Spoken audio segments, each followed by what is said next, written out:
Hi guys, welcome to your week 6 Modern World launch, and I'm going to continue our discussion on the Ideas to Change the World project and also go into a little bit of detail about the second focus area this week. If you are following along with the page chart, you'll see that we are entering week 6, which ends on October 2nd. So you should be finishing up the second focus area, which is the Enlightenment philosophers one. For the project, you should know that I also took out, I believe, checkpoint 5 and 6. So there should just be 4 checkpoints in the final product. So you want to be making sure that you've submitted a fair amount of these checkpoints, or at least started the project at this point. A reminder that tomorrow, Tuesday the 25th, is checkpoint 1. So if you have a page that looks like this in the SLP and there's not much done, you're not going to get a very good report right now, but it's okay. It's still pretty early in the year, but you want to make sure that yours starts to look a little bit more turning things green. So you should know that there are 8 checkpoints throughout the year, this being the first one. Progress reports will be sent home at those 8 different checkpoints. So it's basically the halfway point of each marking period and then the end of each marking period. For checkpoint 1, most of you are going to receive an I for this assignment, or for the course. So that's probably in every course too. The I stands for incomplete. The reason that is because our first project is not due until October 16th. So until you turn in a project for a grade, you're not really going to have a score per se. So you're probably all going to be receiving an incomplete for this one. But just know that by the second checkpoint, if you're still receiving an incomplete, at that point, that means that you're behind and you need to get a move on. All right, so trying to make more effort to make sure that you're starting to turn things green. The goal by each checkpoint is just make sure that blue line is there to guide you throughout your year. So make sure that you are completing and turning everything to the left of that green, and then you're considered on pace for the checkpoint. So again, for grades, your launches make up 10% of the grade, your focus areas are 20%, and your projects are 70%. So that is a huge part of your grade.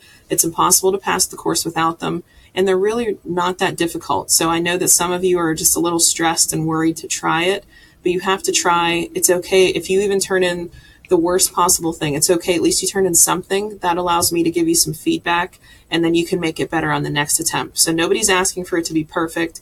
We just want to see where you're at so that we can help you. The second focus area is who were the Enlightenment philosophers. So I recommend when you go into a focus area to always pay attention to the focus area info. And that's that information that's off to the right side there, the description. So you should be able to do those 4 things listed. And also the key terms. You should know what that list of 11 terms means before you take that content assessment. So if you can't do those things, you're probably not ready, but this is what you should be looking, whenever you're working through the objective resources. These are kind of the study guide that you should be following and looking up those terms and taking some notes. The Enlightenment philosophers were Thomas Hobbes, John Locke, Jean-Jacques Rousseau, and Baron de Montesquieu. So those are the 4 main ones that we're focusing on for this project and for this focus area. Just a little bit of information about each one. Thomas Hobbes. So what you need to do for this project is you're basically focusing on what are their thoughts on human nature and human beings. Also, what is their thoughts on government? And the 2 actually go hand in hand, as you're going to see. So Thomas Hobbes viewed that people were born selfish, wicked, and untrustworthy. So kind of complete chaos. So he viewed that the government, therefore, he believed the only way to maintain order was to give all the power to one man, and that this is what would keep everybody in control. So if all of the power is given to one man, what form of government did he believe in? So if you did well on the first focus area for forms of government, you would know that Thomas Hobbes believes that an absolute monarchy is the way to go. John Locke, on the other hand, his thoughts on human nature, he believed that people are born equal with natural rights. Those natural rights are life, liberty, and property.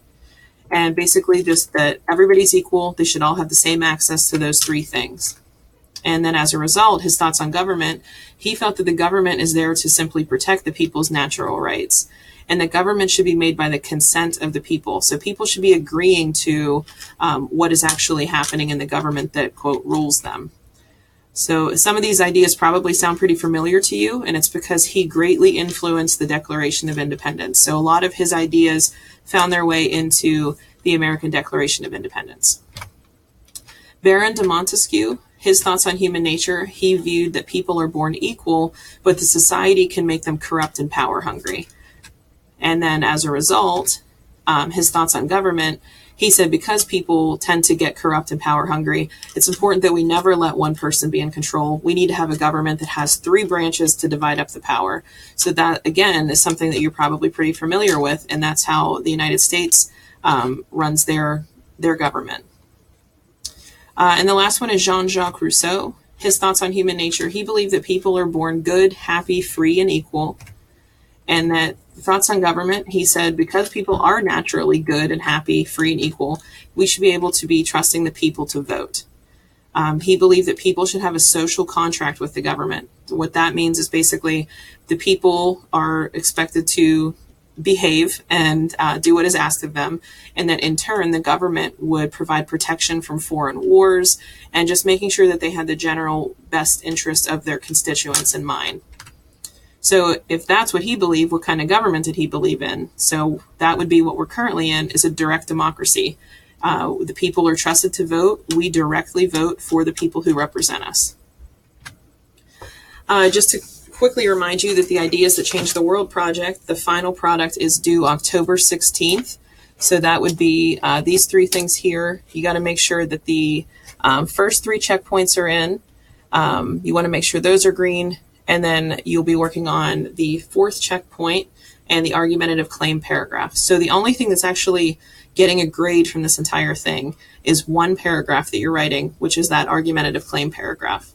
A reminder, if you are new to the class or if you have not completed previous launches, I do discuss in good detail how to complete all of the previous checkpoints. So if you're somebody that's new and confused how to do checkpoint 1, 2, 3, whatever came first, send me a hangout and I will send you the link to the correct YouTube video to make sure that you can see how to do that project.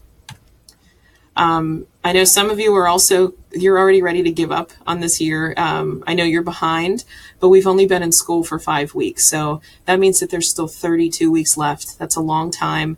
But you have to make sure that you're reaching out and getting the help that you need before eventually we're going to be at week 10 and 20. And then before you know it, the year is gone. But we're all here to help. Send a message. It's okay to ask for help, and that's what we're here for. So to do for next Tuesday, October 2nd, you should have already mastered the forms of government and the Enlightenment philosophers' content assessments. I recommend, as soon as you watch this video, if you have not already taken the Enlightenment philosophers focus area, go do it now, because I went over a good bit of it just in a couple slides. You also want to submit checkpoint 1, 2, 3, and 4 of the project for feedback. And again, you should be waiting until I turn those green before you move on. And then review that feedback, make the changes, and resubmit. All right, if you guys need anything at all throughout the week, please send me a message. Thank you.